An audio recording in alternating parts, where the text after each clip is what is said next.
Olá, quinto ano! Tudo bem? Sejam bem-vindos a mais uma videoaula. E a aula de hoje é História.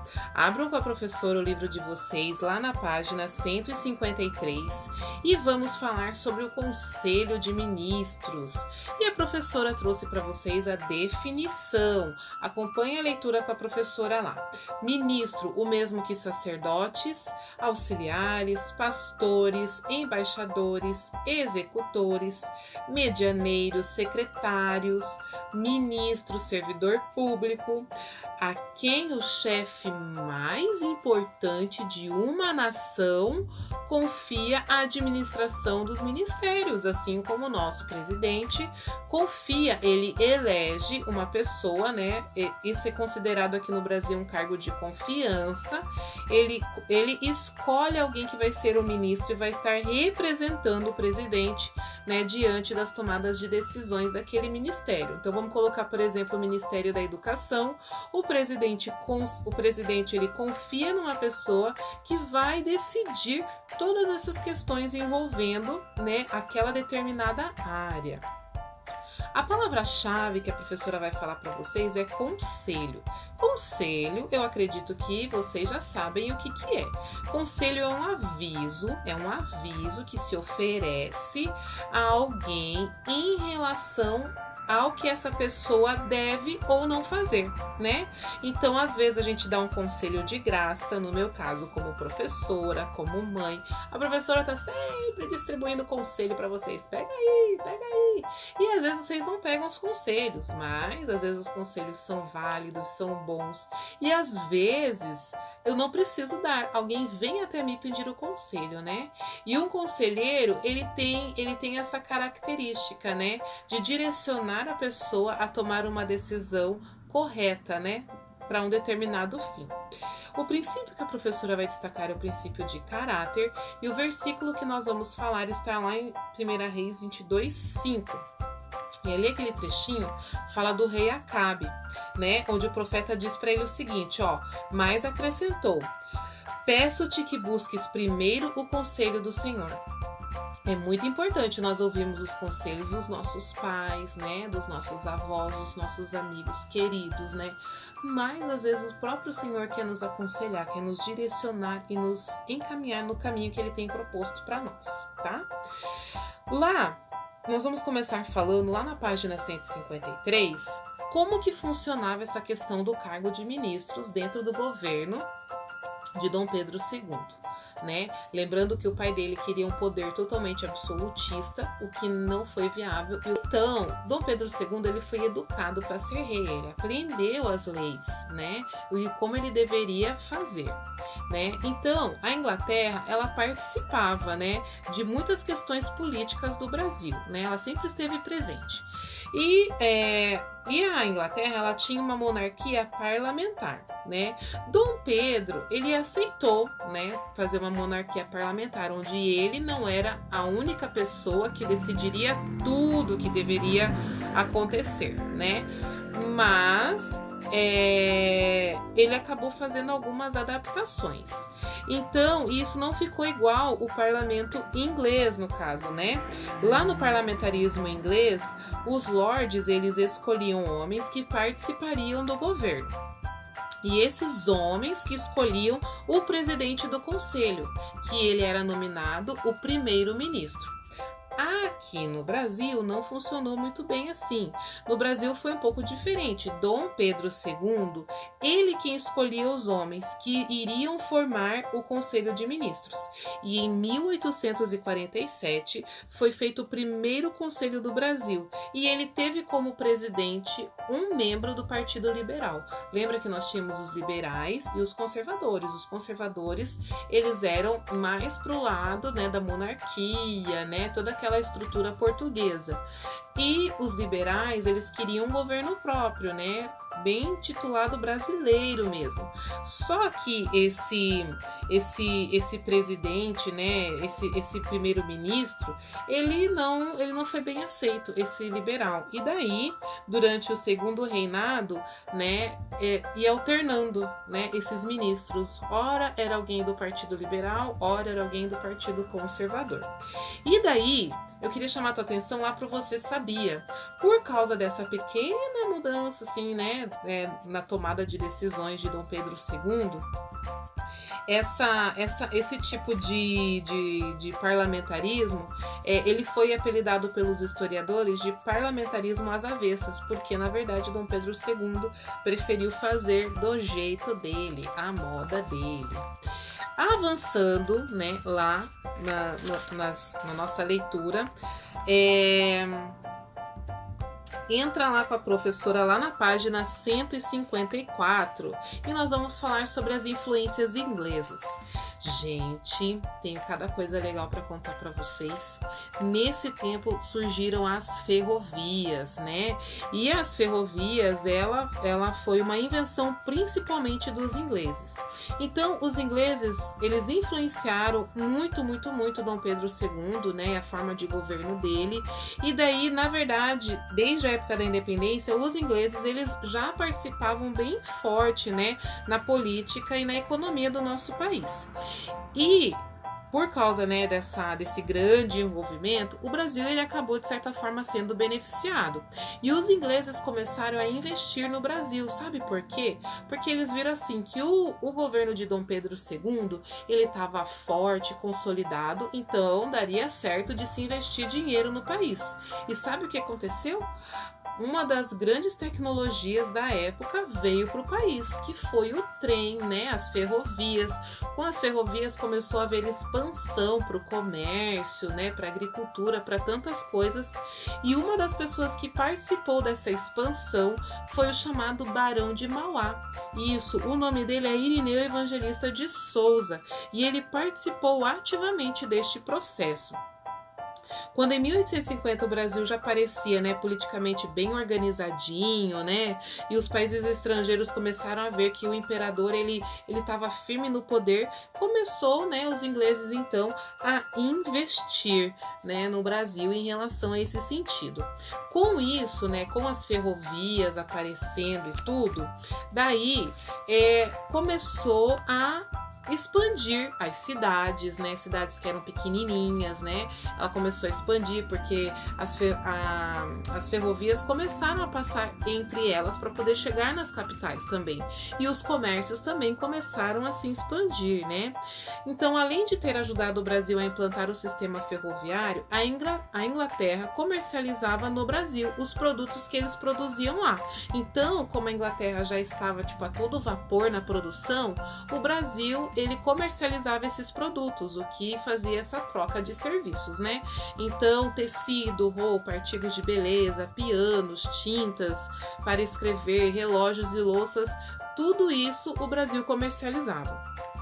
A Inglaterra representava para o Brasil uma nação totalmente desenvolvida. O Brasil olhava para a Inglaterra e falava assim, nossa, esse país ele é desenvolvido, né? E o Brasil ele foi influenciado por esse modelo inglês. E ele queria também se firmar como uma nação desenvolvida. Então, inspiradas nas nações europeias, durante o reinado de Dom Pedro II, algumas localidades do Brasil, elas passaram a ter iluminação, a gás, rede de esgoto e água encanada. E isso hoje pra gente é um serviço essencial, né, crianças? Iluminação, rede de esgoto, água encanada, tudo bem que nós sabemos que, infelizmente, tem algumas pessoas, né, que vivem, né, em condições muito pobres, né, e ainda isso não chegou até eles, inclusive dentro do nosso país. né? O que é uma pena. Nós precisamos não somente orar, mas escolher certos governantes para que essas pessoas venham a ter acesso ao que nós já temos também, tá? Então, além desses recursos de melhorias de infraestrutura durante o governo de Dom Pedro II, o Brasil passou a apresentar um maior desenvolvimento cultural. Então, igual as grandes cidades europeias, começou a ter instalação de cafés. Ah, professor, o que é instalação de café? Ah, é tipo uma padaria chique, né? Livrarias, teatros, restaurantes. Lá na página 156, a professora quer ler para vocês a Revolução Industrial. Ela começou lá na Inglaterra e a Revolução Industrial é nada mais, nada menos do que fábricas, muitas fábricas, né? Pegava matérias-primas e transformava as matérias-primas em produtos, né, que as pessoas poderiam comprar e transformar esses produtos em outros produtos ainda, né? Então, a Revolução Industrial começou lá na Inglaterra no século XVIII e aí começou as máquinas, né? As máquinas começou a substituir o trabalho manual, o trabalho do homem. Eu quero ler para vocês lá na página 156. Nessa época aconteceu uma revolução muito importante e que foi decisiva para todo o mundo, o Brasil inclusive. Foi uma revolução sem paus nem pedras nem gritos, foi uma revolução tecnológica. Surgia a fábrica e a produção em massa dos produtos. Surgia o trem a vapor, o navio a vapor, o telégrafo. O mundo estava a 1 milhão por hora e quem liderava essa mudança toda era a nossa velha conhecida, a Inglaterra. Agora os ingleses faziam questão de acabar com a mão de obra de outros países, principalmente com a escravidão. Não é que a Inglaterra fosse tão boazinha, é que escravo não compra. E ele estava produzindo muito com suas recém-criadas fábricas, mais do que ela podia consumir. Então eles estavam produzindo muitos produtos e precisava de quem comprasse esses produtos, né? E eles queriam o maior número de pessoas. Então o escravo ele deveria ser remunerado, né? Ele deveria trabalhar, receber o teu salário, porque daí o ex-escravo ele teria onde comprar, certo? Apesar que eu louvo a Deus porque por causa de uma situação dessa, né, muita gente deixou de ser oprimida, não é verdade, crianças? Então olha lá.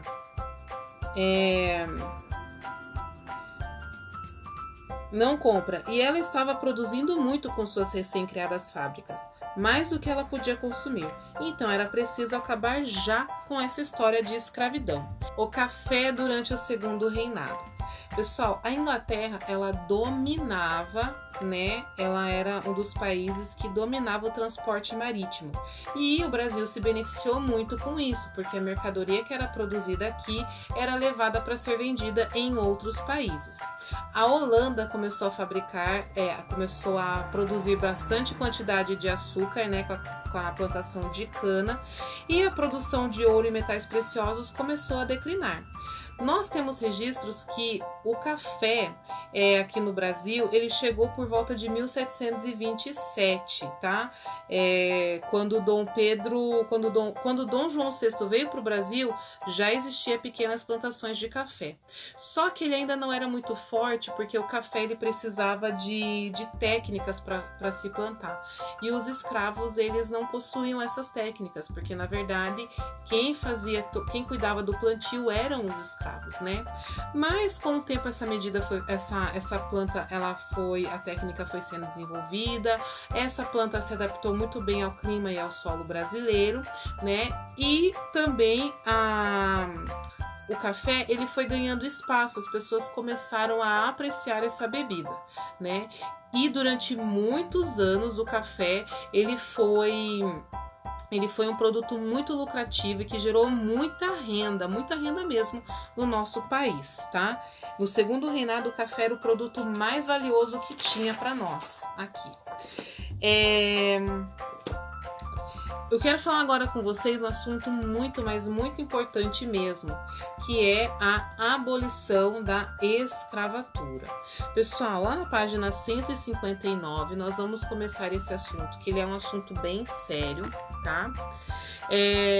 Na época do Segundo Reinado, muitos países já haviam combatido o sistema escravocrata e, sobretudo, o tráfico negreiro. O tráfico negreiro, vocês já estudaram, né, com a professora Aline no 4º ano. O tráfico negreiro era o navio que carregavam os escravos lá dentro, né? O Brasil, no entanto, demorou a acabar com esse tráfico e com a escravidão, apesar da pressão dos ingleses. A Inglaterra já tinha começado a perseguir os navios negreiros como se fossem verdadeiros navios piratas. Eu quero que vocês leiam com a professora o texto que está lá na página 159. Esses infelizes são amontoados num compartimento cuja altura raramente ultrapassa 1,5 metro. Esse cárcere ocupa todo o comprimento e a largura do porão do navio. Aí eles são reunidos em números de 300 a 500, de modo que para cada homem adulto se reserva apenas um espaço de 5 pés cúbicos. Muitas vezes as paredes comportam a meia altura, uma espécie de prateleira de madeira sobre a qual jaz uma segunda camada de corpos humanos. Todos têm algemas nos pés e nas mãos e são presos uns aos outros por uma comprida corrente. Vocês já estudaram que eles vinham desse jeito, muitos deles morriam no meio do caminho, as condições eram péssimas, totalmente desumanas, né? E eles eram acorrentados para que evitasse a fuga deles, tá? E daí eu queria falar com vocês, lá na página 161, sobre como que foi o passo a passo, né, da abolição da escravatura no nosso país. O nosso país, ele teve muita dificuldade para abrir mão desse trabalho escravo, porque na verdade eram eles que faziam todo o trabalho utilizado dentro das fazendas de cana-de-açúcar, né? Também não eram raras as pessoas ricas que foram cuidadas na infância por escravos. Por outro lado, já havia pessoas da elite, né, os fazendeiros, que eles entendiam que o tráfico de escravos era caro trazer escravos de outro país para cá e também muito vergonhoso, né? Países desenvolvidos já não estavam mais, né, utilizando, né, as pessoas como mão de obra escrava. O primeiro passo, né, da abolição da escravatura foi a Inglaterra ter decretado que se colocaria contra o tráfico de escravos.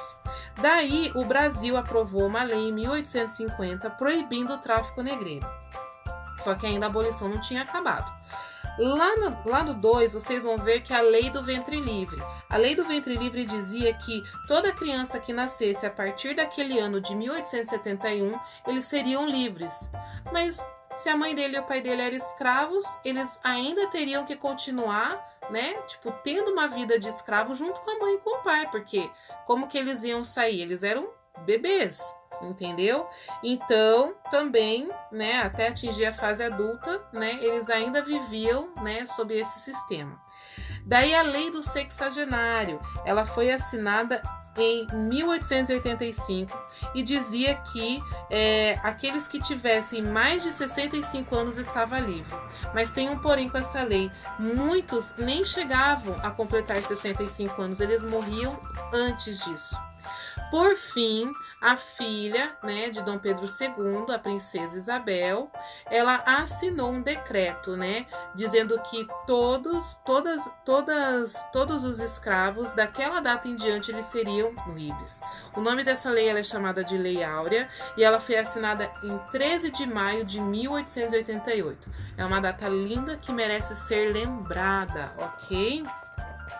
E como é que se deu o fim do Segundo Reinado? Lá na página 163, a professora já vai aprofundando para vocês, né, esse trechinho. Então, fim do segundo reinado, tipo assim, finish monarquia, acaba a monarquia no Brasil, tá? Vimos que o Brasil, durante o segundo reinado, passou por uma série de experiências que fortaleceram o país. Na economia, com o café ele girou muito a economia do país, né? No transporte, com a implantação de ferrovias, nas cidades, com a instalação de infraestrutura como a rede de esgoto, mas o Brasil também passou por problemas. Nós tivemos uma guerra, né, do Paraguai, que foi uma luta que durou 6 anos e matou muitos paraguaios, argentinos, uruguaios e brasileiros. Eles estavam lutando porque eles queriam o domínio ali da Bacia da Platina, que é um encontro de 3 rios que dava acesso ao Oceano Atlântico. Então eles queriam dominar aquele pedaço, aquele trecho ali, sabe? Com tudo isso, foi surgindo no Brasil, tipo assim, essa ideia militar de proteger as fronteiras, tá? E durante a guerra, homens brasileiros, negros e brancos, eles lutaram juntos, formando um grupo da sociedade que começava a se fortalecer, que eram os militares. Alguns brasileiros passaram a defender a industrialização do país, ou seja, a criação da indústria, e eles também queriam uma outra forma de governo, eles passaram a defender a república, ok? As indústrias são locais em que as matérias-primas elas são transformadas em produtos de consumo. Por exemplo, o algodão, que é uma matéria-prima, ela é transformada em tecidos de roupa, tá? Por fim, as ideias republicanas diziam que os homens são iguais, né? Essas ideias diziam que os homens são iguais e que não deviam ser tratados como escravos. Quem dependia da mão de obra escrava no Brasil defendia a monarquia, tá? Porque eles queriam que continuasse o mesmo sistema, acreditando que esse sistema era o oposto da república. Quando, no entanto, o imperador concordou com a abolição da escravatura, então, tipo assim, a princesa Isabel assinou a lei, mas Dom Pedro II concordou com a lei que foi assinada, né? Daí não havia mais sentido para quem se opunha, né, à república ficar do lado do rei, da monarquia. O que ainda sustentava de forma mais visível o regime monárquico era a figura do imperador. Mas sabe o que aconteceu com ele? Em 1887 ele começou a ficar doente e por causa dessa razão ele deixou de participar muitas vezes, né, das decisões importantes no parlamento, né? E daí ele começou a perder essas reuniões, né? E as pessoas começaram a defender cada vez mais, né, uma nova forma de governo, a república. E os militares também apoiaram essa iniciativa, então Dom Pedro II acabou ficando sem aliados. Quando ficou decidido, né, pelo comandante dos militares que o Brasil seria uma república, o imperador e a sua mulher, né, a dona Teresa Cristina, a sua filha Isabel e o marido dela, e os 3 filhos deles receberam um aviso. Então, quando o Brasil decidiu, nós a partir de hoje somos uma república, eles receberam um aviso de que o Brasil agora era uma república e que eles estavam convidados a deixar o país. Então, naquele momento, toda a família real partiu de volta para Portugal. E Dom Pedro II, ele morreu pouco tempo depois, na França, crianças. Nós vamos aprofundar um pouquinho essa história de como que foi essa passagem da monarquia para a república. Vocês vão também conseguir, né, identificar um pouquinho do meu ponto de vista, né, porque Dom Pedro II ele era brasileiro, não é verdade? Então ele pertencia a essa nação também, né? E ele, na verdade, ele foi tirado dele o direito de permanecer do país, tá? E nós vamos falar isso mais pra frente, né? A nossa aula vai ficando por aqui, tá bom? Nós vamos comentar a respeito dela amanhã. Façam suas lições, façam as suas anotações, estudem bastante, tá bom? Um beijo bem grande e fiquem com Deus. Tchau, crianças!